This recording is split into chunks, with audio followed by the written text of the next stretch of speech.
Alrighty boys, welcome back to another video about the devs, the Bannerlord devs, and what they have to say about Bannerlord. So we have a couple of posts today.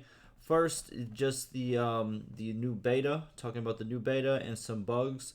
Then we have a conversation about the death rates for heroes on the map for the AI. Then we have some new community managers, so maybe some more dev news coming up and more of it as time goes on, because we have two new community managers, and also a little thing that has been resolved, a little kind of issue, but now it is resolved. Okay, so let's go over all of them one by one, and yeah, let's get right to it.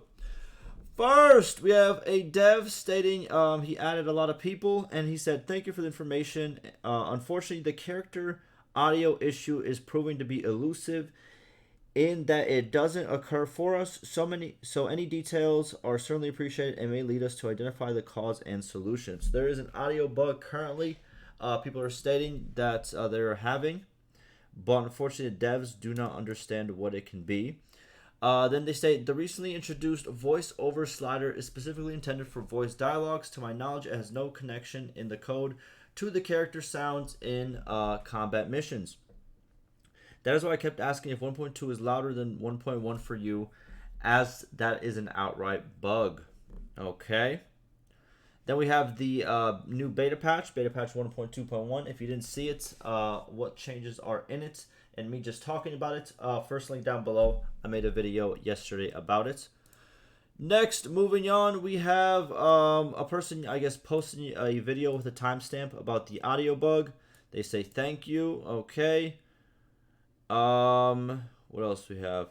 And then the dev responds, we have found some potential pathways to a solution for the audio bug. There it is. So whoever sent in that video, it looks like that was good enough for them to find a way to solve it. Cool. Then the dev states, if all goes well, it should be in the next hotfix, ideally next week. There it is. So actually, there's some news. We will get another hotfix next week. Cool. Good to hear. And this, by the way, was a reply to Flesson, who said, I tried updating drivers, deleting sound folder, and verifying files, and nothing works. The sound is fine in 1.1 before. I can make a stream for you to hear it. Okay. And he says it's about 15 decibels higher on 1.2. Okay, so it looks like the sound is a little bit higher. I'm guessing it's kind of annoying because, you know, maybe it's just a little bit too loud compared to everything else in the game, which kind of sucks if your sounds are kind of wonky. That makes sense. Okay. Next, what else did we get? Oh, this right over here. We have a person saying, how do I recruit the clans after I destroy their kingdom? Only option I have is to make peace. That they don't seem to be joining other kingdoms neither. Maybe the last bit is only for me, but I can't find any way to take them to my kingdom. Is this a bug caused by my mods, or is it not implemented yet? And then the developer says this is not currently supported. All defection persuasions assume they are part of a kingdom and have a liege to betray. Wait a minute. So you can't... Okay. Wow, I didn't think that would be a problem. I haven't even tested that because I didn't think that would be a problem. So do you have to wait for those... do you have to wait for those lords without a leader to join a kingdom before you can actually have them join you? That is an issue if that is the case. I feel like there should be a conversation dialogue that just pretty much says, hey, I can see that you're without a kingdom. Would you like to, you know, come be with us? You know, some dialogue thing like that would be kind of good. Next we have... a person asking, will the smithing bug be fixed next week as well, whenever the hotfix comes out? The new modifiers take into account the main character smithing instead of the actual smith. Ah. Okay.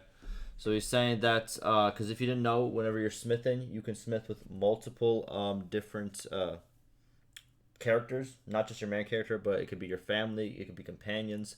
And what he's saying is, the new modifiers that were added in patch 1.2, they only go off of the main character regardless of who is actually smithing. So if you have your companion smithing, it still goes off your main character. Okay. And the developer says lesser priority, but it's But if it's ready, sure, should be fixed before beta goes to live. Okay, so they say it might not be fixed by next week, but if it is, it is. If it is, I mean, if it isn't, then it will be fixed before beta goes to live, which, again, like my prediction, and I'm going to keep holding my prediction because I think it is going to work out 2 to 3 weeks from now, before the month ends, is what I'm thinking. We're going to see if I'm right when that time comes along. Next, let's talk about the death rate. So we have a person saying death rate needs to be fixed. Okay, he starts off with a classic, just a low little slap to the devs. I love it. Come on, Tail Worlds. ... Seriously, the death rate for battles on Lords is too low. 2% or whatever other things you guys did that give more survival chance in battle for Lords. I think there's like some perks and stuff like that that they can have. Plus, if their medicine skill is high enough, this gets reduced as well. I tried to kill the king of Landia in battle, but I have to keep safe scumming and fighting over and over and over again just to try the chance and kill the guy. Well, yeah, but it's because it's, you know, it's a small little chance. The reason they made it a small little chance, if I'm not mistaken, is because whenever AI fights versus other AI, that chance is there as well. And while you, the player, might only see, you know, well, no, you still see a lot of battles, but you don't really see all the battles that's going on in the map at the same time, you know? There's wars going on the other side of the map as you're doing something, you know, always. So there's always battles going on between enemy lords, and that percent chance goes into effect. So it's actually pretty high. It just, you might not be the person who hits that 2%, you know? This is very frustrating and not fun at all. I understand some people love the low rate because they want to play Immortals, but there are people that enjoy seeing death on battle and get satisfaction against the rival clan who beat you when you're a low noble. If you guys don't want the death rate for everyone, at least make options for the UI and we can customize that. Yes and no. It would be fun if they made like, well, I think it should just be like a cheat. To be honest with you, I think they should just add it as a cheat, like to increase the death rate, which I think they already have, if I'm not mistaken. But the problem is, and this is a problem that we had before when it first came out. When it first came out, it was like 5% or something like that, if I'm not mistaken. It was like 5 to 10%. The lords will die in battle, and that pretty much made it so people couldn't even complete the first quest because like.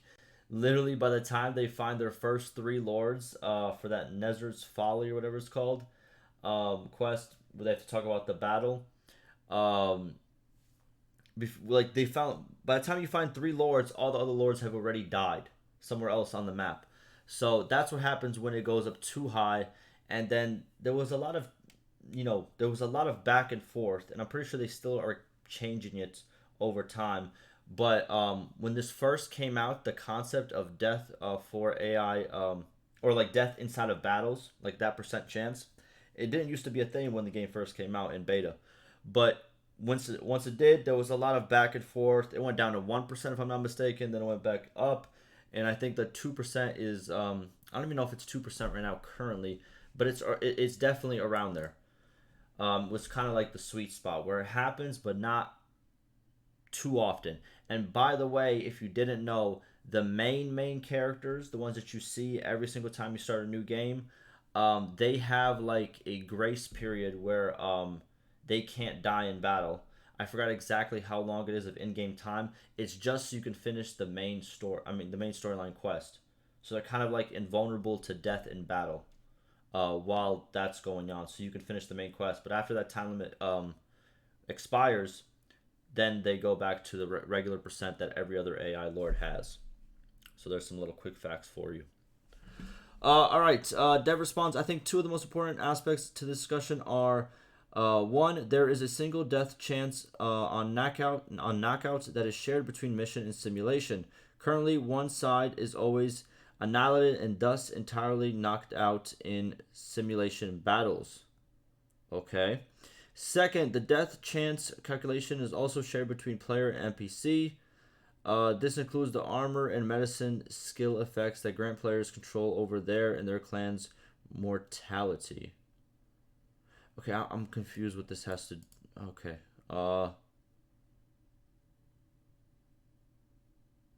Okay, maybe he's responding to this. So this player says the problem is that Terror Warlords made 2% chance of death. In between that, they place thousands of other protections against death because some people can't stand having dangerous fights. They place the medicine skill that helps you survive 1% plus the armor effects. They should allow to customize that. Hard difficulty and very hard should have an increase in death chance. Okay, I don't think everyone's listening. Like, well, no, I'm not saying they're not listening. Maybe they didn't. Like I said, when this first came out, they did make it kind of like I said that 5 to 10% mark, and everybody just died. Like, I know people might think like unless now hear me out. If they were to make AI deaths still 2% or whatever it is right now, and then give you a slider for AI deaths whenever the player is involved, and you can move that one up and down, that would probably not be as bad. But if you make all battles and all simulations, even the ones between AI, to a higher percentage, you're not gonna have anybody on the map after literally like one in-game year. But yeah. Okay, then another person says, yes, but currently the values are too low for the amount of protection made with medicine skills and armor.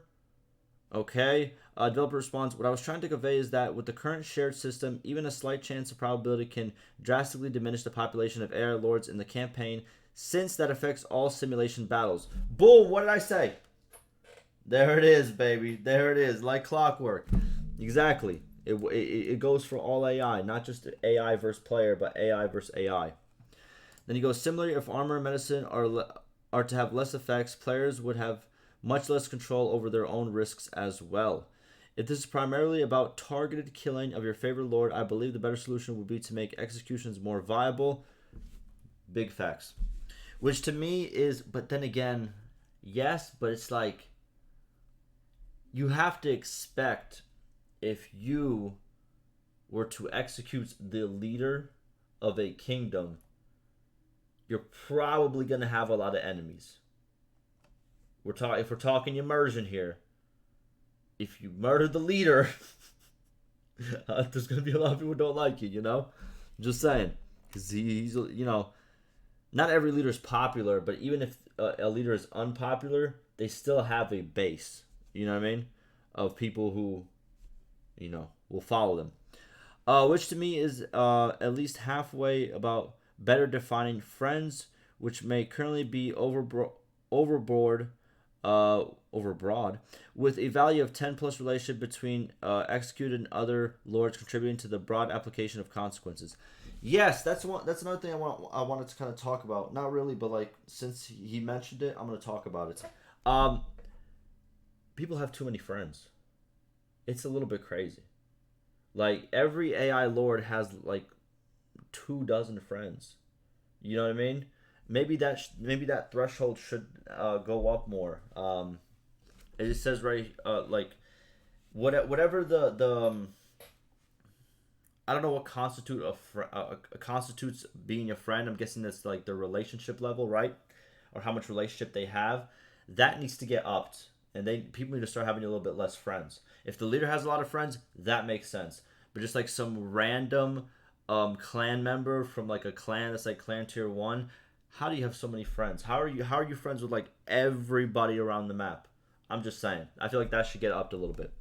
And also making executions more viable. I believe so. I feel like execution, there should be more stuff added to it. I'll be honest with you. Just because like in medieval times, like that wasn't that like a big thing. Wasn't that like a big thing? Like where we're like public execution, like I feel like that was like a bigger thing. I feel like you could work around that a little bit more. Oh my god. Wait. I just thought of a great idea. Maybe we should have like a banish mechanic. You know? Like you're banned from these lands. You know what I mean? Never come back. Also with the execution, like, but instead if you banish somebody, it's like it wouldn't be as bad as the execution. People will still lose relationship, but not as much. It could be like a soft execution. Oh my goodness. Yeah, that's a good idea. Anybody wants to steal it, go ahead. I know. Next, we have a player saying That take away the responsibility of Terror Worlds to increase something that people will dislike into those who enjoy a high riskier game would be on their own accord. Okay, dog, but you're not understanding. It's not about a riskier game. It's the fact that you're not going to have a game after a year of in-game time, even less. Everyone is going to be dead. You get what I'm saying? I don't think he understands. And then if there's no lords, that means there's no wars. That means no one's owning the settlements. That means there's no, the economy gets, everything collapses, man. It's over. You know? I'm just saying.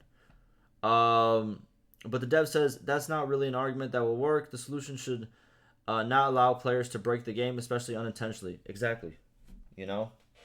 I feel like this guy, did he respond to the other, what he said?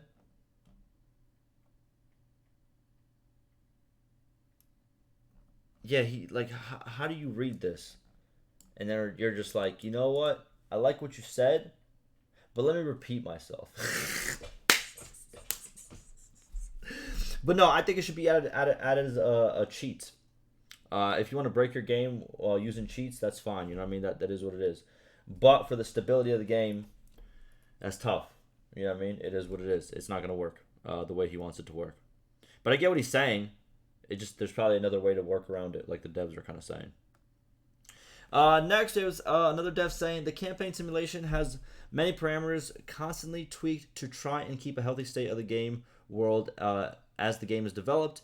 Giving the player easy access to tweaking these values to game-breaking levels pushes the boundaries of sandbox freedom. Yes.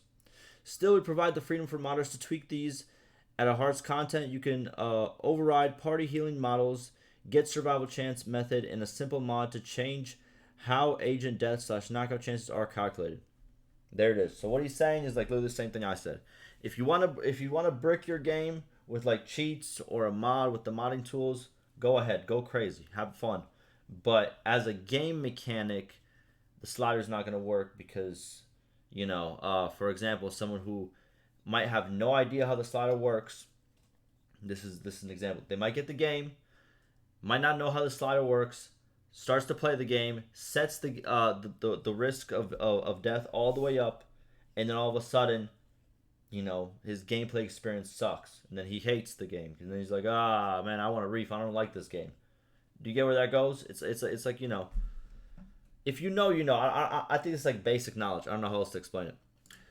Next, let's talk about these two guys and then finish up, and then we have this as well. Okay, so these two guys called. Well, I'll just go to their stuff. This guy's a new community manager, and this guy's a new community manager. So you're probably going to see them more. We'll see what they post, and I'll keep track of them. And, yeah, this is a big post, I'll be honest with you. I'm not going to read all this, but they're just talking about what they like about each other. If you want to read this, I'll leave it down below. But congrats, and I can't wait to see what you guys have to say. And by the way, this person already said something. They said this one should be fixed by now, so I'm going to mark it as resolved. And they're talking about the issue of companions always being considered as infantrymen.